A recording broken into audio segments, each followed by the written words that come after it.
guys, Nick from the Run Testers. Today we're going to be talking about AfterShokz's bone conduction headphones.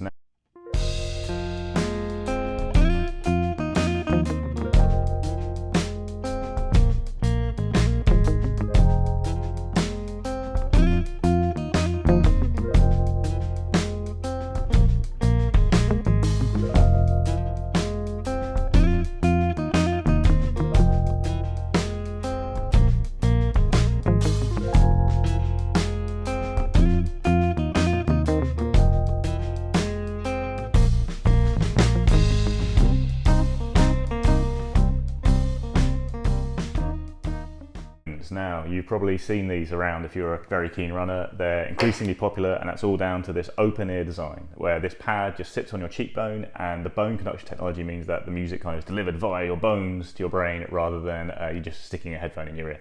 This means your ears are clear and you can kind of hear what's going on around you. Now, a lot of people say it's very important when you're kind of running in busy roads, but also in races. Lots of races won't let you run with headphones because you can't hear marshals, you can't hear those around you. If you're not in a closed road race, they're obviously much more concerned about health and safety. So actually AfterShokz here in the UK have a partnership with England Athletics. That means they're the only headphones that are allowed in kind of certain races. And also you get 20% off if you are an England Athletics races member. Do look out for that. So yeah, they're really popular for that reason. And really we're going to talk today, we've all used them, like there's 4 generations, I've used all of them, a lot of the other guys have used most of them or all of them as well. Talk about our impressions of bone conduction technology and which set of AfterShokz we think you should buy if you're, getting your first set now. There've been kind of 4 generations of AfterShokz headphones now that have really been targeted at runners, and they've kind of made little improvements or changed the style of them a little bit each time. So the first and the oldest is the Trex Titanium. I don't have these here, I have tested them in the past, but they're quite a bulky set. They cost £70 in the UK, kind of $80 in the US, 6 hours of battery life, weighed 36 grams, IP55 rating, so not completely waterproof, but pretty good. And they were kind of the first ones that really started to make AfterShokz more known, like here in the UK. They were followed up with the Air, which are these ones. So they got a bit lighter, they're 30 grams, same 6 hour battery life, same waterproof rating, and a price tag now of £100, $120. They used to be £150. So they got a bit lighter, they were much more comfortable kind of to wear day to day, the sound quality got a bit better. Generally just a slight upgrade, and AfterShokz kind of continued that theme when they brought out the Aeropex. Now these are now 150 quid, $160. When they came out, the Air's price dropped a bit. They have more battery life, they're 8 hours of battery life, they're lighter, they're 26 grams, and they've got an IP67 rating, so they are waterproof basically. You could probably swim with them. Necessarily wouldn't be a great idea, they're Bluetooth headphones, so it wouldn't be that good. One change that was important that they noticed this is they changed to a proprietary charger in order to achieve that higher waterproof rating. So the older ones, you could just use your kind of micro USB or charger you might have lying around, micro USB to charge them. This you had to carry the distinct charger around, otherwise you just couldn't charge them. So again, they got lighter, the Bluetooth connectivity got better, the sound quality got better. They're all round an improvement, but they're £50 more. And the final set in the range, kind of now, that's aimed at sports headphones, is the X Trainers, which are a little bit different. So these aren't Bluetooth headphones, they're MP3. So you load up your music on there, it's got 4 gigabytes of space, and you've got like folders on there so you can shuffle through it quite easily and find what you're looking for, but you can't connect to your phone. So this meant that AfterShokz can make them completely waterproof. They're IP68 rated, so you can swim with these when you obviously wouldn't want your phone anyway because Bluetooth won't travel through the water, so you need the music to be on the headphones, kind of delivered straight to your skull through this bone conduction technology, which works really, really well underwater. They've got 8 hour battery life, they weigh 30 grams, so a little bit heavier than the Aeropex, but the same as the Air, and they're £140 or $150. So yeah, that's the final one in the range. Basically, the top of the range are kind of the X Trainers and the Aeropex. One's Bluetooth, one's not. There's kind of different uses to them as a result. Okay, so let's talk about AfterShokz. I'll start by saying these aren't my go-to headphones for a very specific reason. I prefer to kind of drown out with my music, and these won't do that, but then that's not really what they're really designed for. There are times though where I kind of want to be more aware of what I can hear. This is kind of what the AfterShokz are basically about, and are very good at doing that. I've kind of been familiar with the brand for a long time, so I've tested before they were kind of in that running space. So the design and the sound quality has evolved massively, and I think the Aeropex, which are the new ones, is a testament to that. I'm very picky about headphones and the feel of headphones, especially like these kind of ones that sit on you. But the the lightness in the design and the frame for the new ones makes a difference. I notice it less when I'm running, which is, I think, a big deal. A big deal for me. I'm sure it's a big deal for those other people as well. In terms of sound quality, it's never going to be amazing, but it's got so much noticeably better over the last couple of years. Bone conduction technology has come on leaps and bounds. It wasn't great in those early years when it was first starting to be put into headphones. It's much better now. I think you're getting a bit more clarity and a bit more definition. Even when you've got that exterior sound from outside, you're still getting something retained there, and a good balance of what you're hearing outside and what you're hearing from your music. So yeah, definitely sound quality's improved massively on the Aeropex. Charging at battery life is pretty good. It's nothing. I've never really been like caught short on battery life on runs. What I would say though is what I don't love is the charging connector or cable. It has changed to a proprietary cable as opposed to as a micro USB, I think, before. Now it's been done to make it more water resistant and more durable. So it doesn't mean you swim with it, but it's better in terms of that durability. But it does mean you have to keep hold of that cable. You know, maybe if you're going away and stuff, you can't just pick it up from a phone. Use a cable from an old phone or something like that. So yeah, don't love that, but I get why AfterShokz have done that. And yeah, that's kind of really my take on my favourite AfterShokz, the latest ones. I say I've used the ones right from the start, and I've seen them evolve in terms of what they are now, which is this.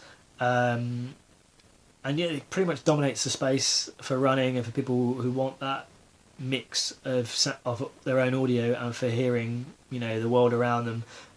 But you know, it'd be interesting to see some of the other tech brands. I think particularly the audio brands kind of maybe look into the space. I think there are places to improve. I think sound quality can get better.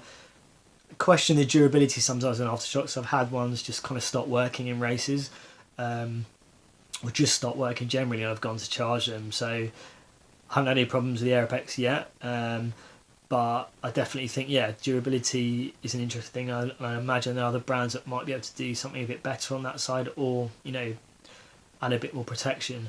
But ultimately, I mean, yeah, that's kind of my take on what I think of the AfterShokz. Not my go-to headphones, but I do keep them in my bag as a kind of a spare pair. And if I do want to hear, you know, things around me while I'm running, and I would go for the Aeropex, even though it's a little bit more than the previous models. I think justifiably that the money is kind of on that improved design and a little bit better battery life. So yeah, that's my take on my favourite AfterShokz. Yeah, there you go. So when it comes to my personal pick, I kind of got two, because I'm being a bit sneaky, but basically when it comes to your day-to-day use, if you're going to use these all the time for all your running, and you maybe cycle as well and you want that kind of open ear design, then the Air are my best pick. Like, they are slightly heavier, slightly less battery life, not as waterproof as the Aeropex, but they're £50 cheaper, and the design really isn't that different. I found both sat very comfortably on the ear. I wouldn't pay the £50 more, basically. And also, you then don't have to use a proprietary charger. So when you've lost your charger, which obviously happens to all of us quite a lot, you can just plug it in to micro USB and charge these headphones. However, I don't want to use bone technology all the time. I don't think the sound quality is very good. Generally, most of the time, I don't need an open ear design. Like if I'm running in the woods or even along the roads, I'll just use closed headphones to try and block out the world around me. I think it's a slightly overstated how useful it is outside of races.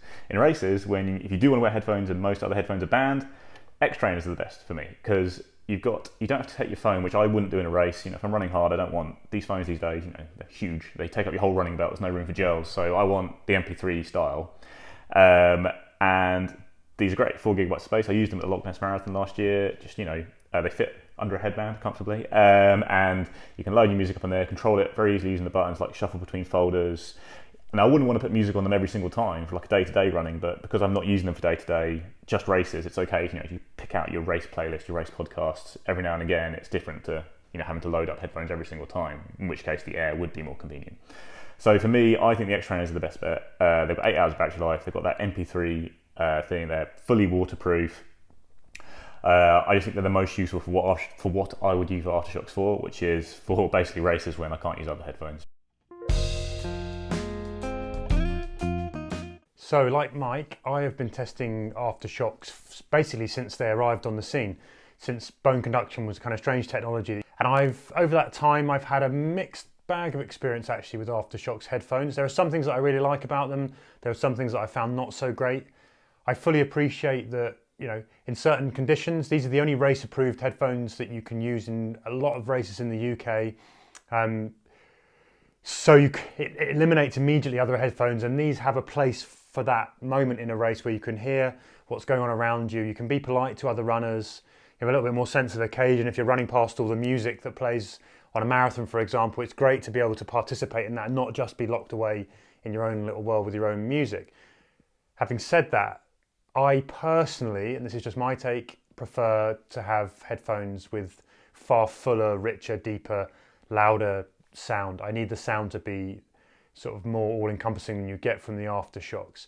And I think actually along the chain of the headphones I've run with, that sound has improved and it's become more full even though you can hear, which sounds like a strange thing to say, but it has definitely become, there's been more sort of a feel of bass, less tinny. So if you take a couple of the pairs, I ran with the Trex Air and I find these to be extremely tinny. I find the sound on these to be somewhat akin to like a set of old 80s headphones, the ones with the metal band that would go over and those foamy cups that, it was the audio quality of cheap headphones that you used to get back in the day. Now, I don't think that they were always like that for me. And I know a lot of people who've used AfterShokz, particularly this model of the Air, after time have said that the sound has changed. Now, this is one of my major bugbears with AfterShokz is durability. I think in the earlier models there's been problems with durability, and I think what's happening here potentially is that the vibrations aren't happening and all you're hearing actually is audio coming out, which you can still hear, but it doesn't seem to sort of have that fullness that it did when I first started using these. So I think there is a durability issue with these. I know other people have had problems with them breaking, and that has always been a big question mark for me over AfterShokz. I think that's potentially improved with these, which are the Aero pecs. Now, the other thing that's improved with these are lovely and light, and I do, when I talk about things that I like, the fact that these are so light when you put them on and they sort of disappear, you can't feel that band, they don't get in the way, they're shaped enough that I've often run with a hat because I've got a baldy head, so I have to, and it doesn't get in the way of that. They fit nicely, don't move around too much. Some of the others have juggled and joggled a bit. There's not any of the tickly vibrations at high volume that you might get. And overall, I think the sound is far better. The quality of sound on these is much better. My quibble with the Aeropex, though, is that they claim a large battery life of 8 hours. And actually, I ran the Loch Ness Marathon. I did it in just over 3 hours. And with 3 miles to go, just when you need your music to kick in and be there for you, I was struggling. I was hanging out my arse. These died, the battery died 3 hours in, 3 hours on a charge. I hadn't used them in the build up to the race. They were fully charged when I took them off the plug in the morning. Boom, they're gone right when you need them. And I don't quite believe the quoted battery life in and around the AfterShokz models. I wish they all had a case as well. So that's another point I wanted to put in. There's no sort of solid carry case. And actually, I think these things, they don't sit well in a gym bag. That makes them very hard to port around with you, and potentially affects their durability as well. I wish they'd just ship them with a hard case that made them easier to carry around. That said, I know they're hugely popular and I can see they have a place. They're not for me personally. If I had to pick one model, I think now I would go for either the Aeropex, just because they're light, they feel more durable, or the other ones that are really interesting are the trainers, which have a built-in MP3 player that you can swim with and use in kind of underwater conditions. And they're interesting for me just because they get built-in music. And I know one of the guys out there asked if there's a set of headphones that you can use in the shower. Those X trainers are your headphones, mate. Those are for you. I've been using AfterShokz bone conduction headphones for about 2 years now. And when I first heard about them, I was a little bit sceptical as to how good they'd work. I'd not really heard a great deal about them. I'd seen people occasionally wearing them in races or on the street. But the fact that they didn't go in your ears kind of made me think they were a bit of a gimmick and they probably weren't going to work very well. The first pair I picked up were the AfterShokz Trex Air, these ones here. And to be honest, when I first put them on, I was actually amazed by how good the sound quality was on them. I had fairly low expectations, but the quality of the sound and the volume and of the music that came through, it's really good. I was genuinely quite impressed by the quality of it when I first started wearing them.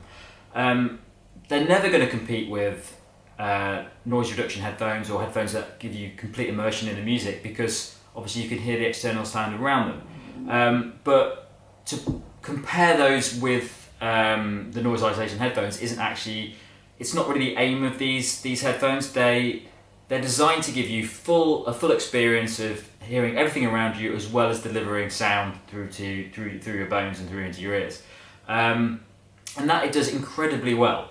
The fact that you can only use these in a lot of races in the UK at the moment is it makes them a very important and a really necessary tool for a lot of runners out there, because I run a lot of marathons, I run a lot of half marathons. I really don't like doing them without music or some sort of podcast or something going on while I'm running.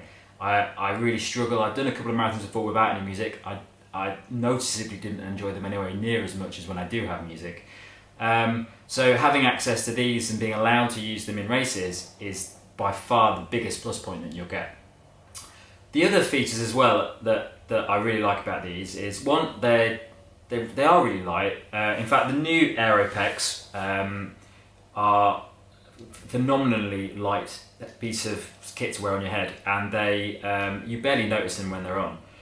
The sound on the Aeropex is actually slightly better than on the Trex Air, and one issue which I haven't seen from these is a deterioration in sound quality. I know Kieran has talked about he's found with the older models of the AfterShokz, and I agree with him that I found with the Trex Air, this is the second model of Trex Air that I've had, and the first pair did deteriorate in sound quality as I continued to wear them. I actually thought that I assumed that the sound after about 6 months of wearing them was always the sound, and thinking it was a bit tinny, but when I picked up a new pair, it was much better straight away.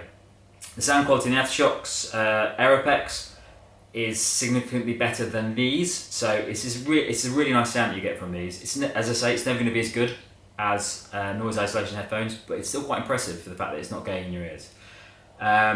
The only downside I have to AfterShokz headphones is the new model, the Aeropex, has a proprietary charging cable. The reason for that is for water resistance, but it does make it hard to charge. If you forget your charger, you're a bit stuck really. The other thing is they can feel quite flimsy. They're fairly durable for if you look after them, but you wouldn't want to drop these or leave them at the bottom of your bag or something like that, because they're probably going to have some issues. The last point is that battery life is, and I've found this across the Trex Air and the Aeropex, doesn't quite live up to the 8 hours or so that the brand mentions. I've not had it as bad as some people. I think it's more like 4 or 5 hours for the Aeropex and the Trex Air actually, which isn't too bad, but you've got to account for the fact that you probably, if you're going to be running a marathon and you're going to be taking longer than 5 hours, it's a little bit risky to use these, just in case you drop out later on in the race in terms of music. So yeah, I actually just think they are a really good piece of kit.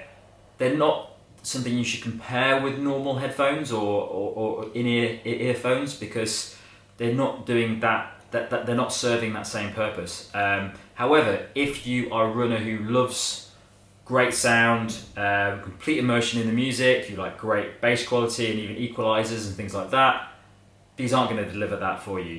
You're going to need to get something that's got proper noise isolation capabilities. However, if you're a runner who does a lot of races, you run in cities, you run in with lots of people and cars around you, these are a brilliant, safe option that just changes the experience of running for you, and having access to everything that goes on around you does make a run very different, but you've still got the music. So I'm a big fan of AfterShokz. For me, the best ones are the AfterShokz Aeropex, just because I've had no issues with them at all so far. They're significantly lighter, and I think they just look like a great pair of headphones. So Aeropex for me.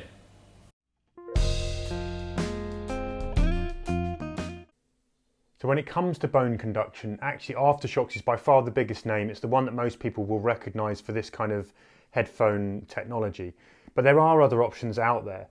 Some of these are based in China. They do come in very much cheaper. So the one brand that I've been looking at are called Vidon. And these are the Vidon F1 bone conduction technology. They sit over the ears just like your AfterShokz will, and they operate essentially in exactly the same way.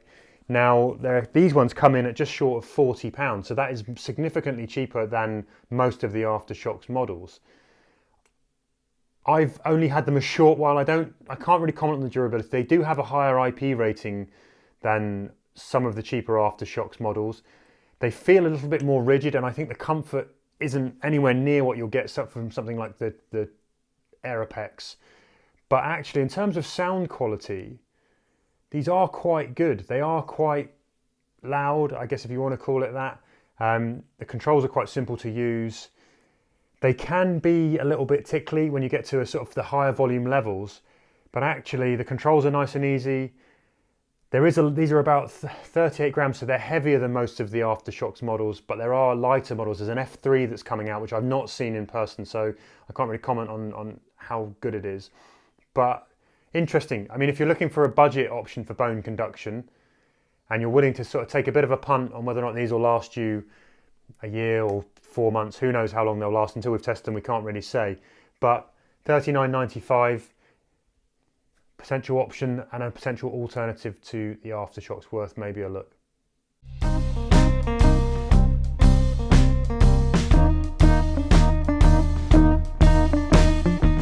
So those are our top picks of AfterShokz. If you do grab a set, let us know what you think of them.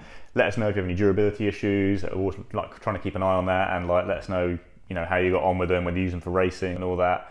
And yeah, like, subscribe, talk to us in the comments below, just what you'd like to see on a set of bone conduction headphones in the future.